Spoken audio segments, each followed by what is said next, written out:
Monsieur, bonjour, bienvenue dans cette émission spéciale, la Syrie.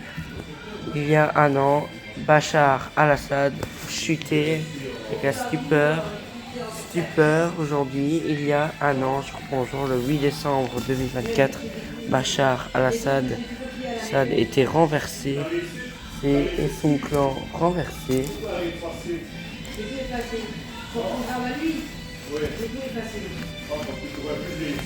Voilà, donc dans l'actualité de ce matin, donc ici on va faire très vite parce que nous partons en direction du Baki.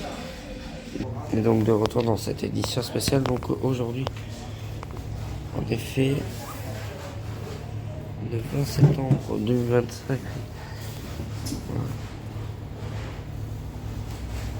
Qui dirige actuellement la Syrie avant après ce drame,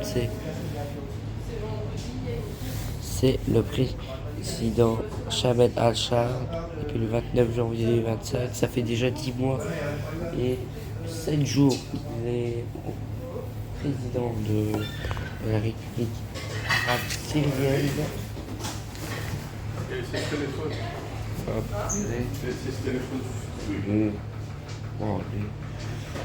Émilie, tu veux en savoir une bonne?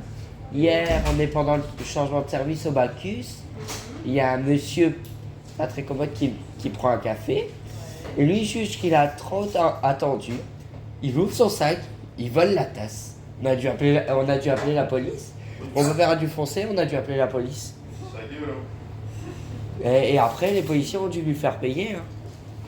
Parce que quand je suis repassé en voiture pour rentrer chez moi, lui, ils étaient deux agents. Ils l'ont fait rentrer dans le Bacchus pour le faire payer. Il avait volé la tasse. Pourquoi pas? Bon, si ça arrive. Bah, nous, c'est des. Les mecs qui sont remplis de gobelets en carton. Bah, les profs, des fois, ils s'envoient avec les gobelets en carton. Hein. Des fois. Bon, allez, on va téléphoner à ce. On va le réveiller le matin. Mais il a laissé son numéro. Ouais. Ah, donc il savait que. Ah, puis tu vas le garer. Ah, qu'il a anticipé. Ouais, mais il a appuyé. Hein. Ouais. Et puis, il va pas répondre. 20, C'est qui les voitures? 32, 55, tac.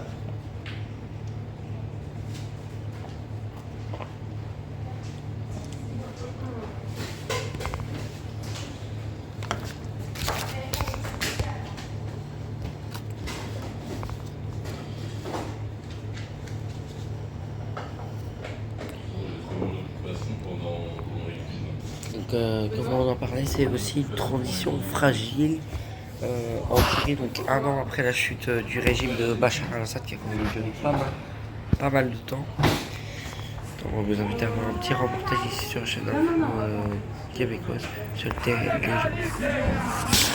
Le nouveau drapeau de la Nouvelle-Syrie flotte partout ce soir dans les rues de Damas. La population a envahi la ville pour célébrer la libération, tout ce qui dit libération du régime de Bachar al-Assad qui, il y a un an demain, prenait la fuite, quittait la capitale. Un pays donc qui a passé la dernière année à tenter de se reconstruire, à faire une transition difficile. La transition peut-être la plus spectaculaire de la dernière année, c'est celle d'Ahmed al-Shara, le président par intérim de la Syrie, qu'on a surtout connu comme guerrier, chef de guerre, de milice affilié à Al-Qaïda.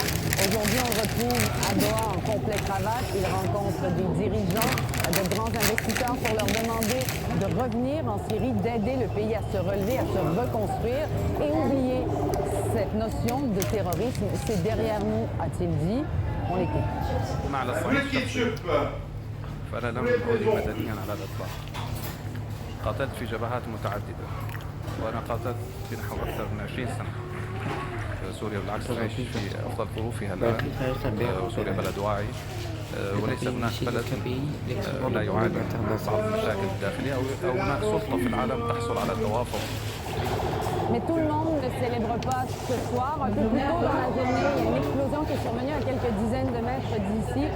Pas de morts, pas de blessés, mais c'est un rappel que cette transition, elle reste très fragile. Le pays est encore divisé. Le gouvernement ne contrôle pas l'ensemble du territoire.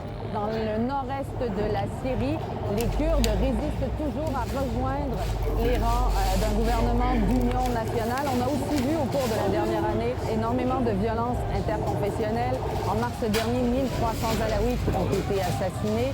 Un peu plus tard, au cours de l'été, à Soueda, la violence aussi là-bas qui a fait plus d'1 millier de morts. La communauté druze qui a été particulièrement ciblée. Ça reste que de faire la paix entre les différentes communautés. Ça va. Ça va être une tâche très difficile, très délicate. Vous savez, à l'époque de Bachar al-Assad, les gens parlaient des milices qui défendaient le président. Ils les appelaient les Shabias. Il y a des gens qui, en privé, dans la rue, nous disent aujourd'hui que la Syrie a remplacé un groupe de Shabias pour d'autres. Mais pour les gens qui sont ici et qui n'ont pas eu droit de parole pendant près de 54 ans du régime des Assad, ce soir, ils ont toutes les raisons de célébrer, mais surtout d'espérer que la Syrie va pouvoir continuer à se remettre et à se rebâtir.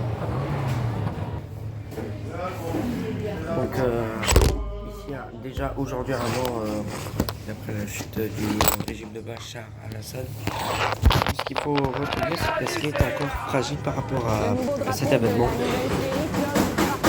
Comme on vient d'entendre dans le reportage ici à l'instant, on vient d'entendre, on a encore ici une Syrie un peu fragilisée par même ici l'ONU et l'Organisation des Nations Unies appelle à une libre et souveraine.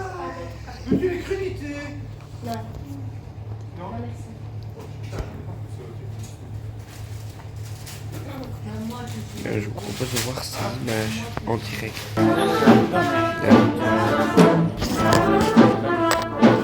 A year ago, many feared that fighters once linked to Al-Qaeda would silence Syria's music. But the country's oldest orchestra still plays on. In a matter of weeks, Ahmed al-Shara's former group, the now defunct Hayat Tahrir al-Sham, toppled Bashar al-Assad. 5 decades of Assad family rule came to an end. Equally extraordinary has been Shara's rebranding, from a man with a bounty on his head to a guest at the White House, being sprayed with the US president's cologne. It has been a year of firsts. On Syrian state TV, guests openly criticize the government. Many newfound freedoms are managed by young people. 35-year-old Alaa dropped out of his law degree 14 years ago to join the revolution. He now leads the broadcast authority. The previous regime used media to mislead the public. Today, media is a bridge between the people and the new government. Syria's transition is defined by change and challenge.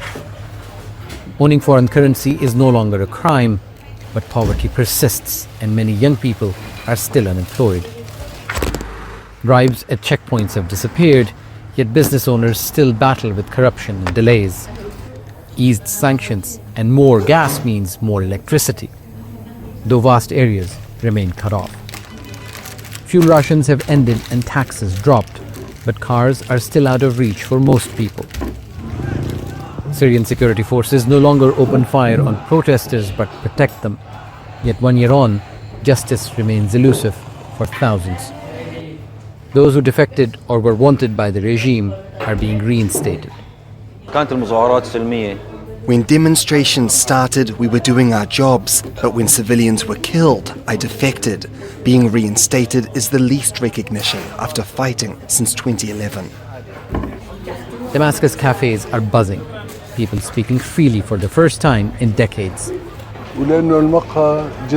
This cafe was heavily monitored. At one point, spies outnumbered guests.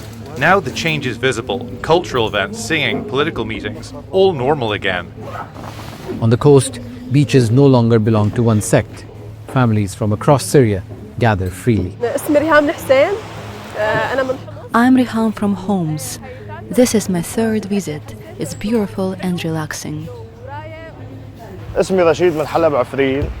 I'm Rashid from Afrin. We couldn't come before, but now access is easy and everyone is happy.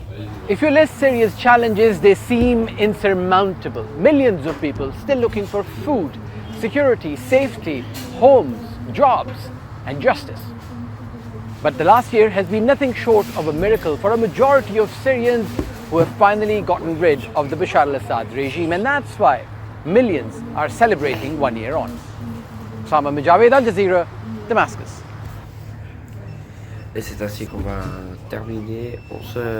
On va se retrouver dans une édition spéciale tout à l'heure sur les coups de 17h30, 18h pour là un bon format sur la chute de Bachar al-Assad. A tout à l'heure.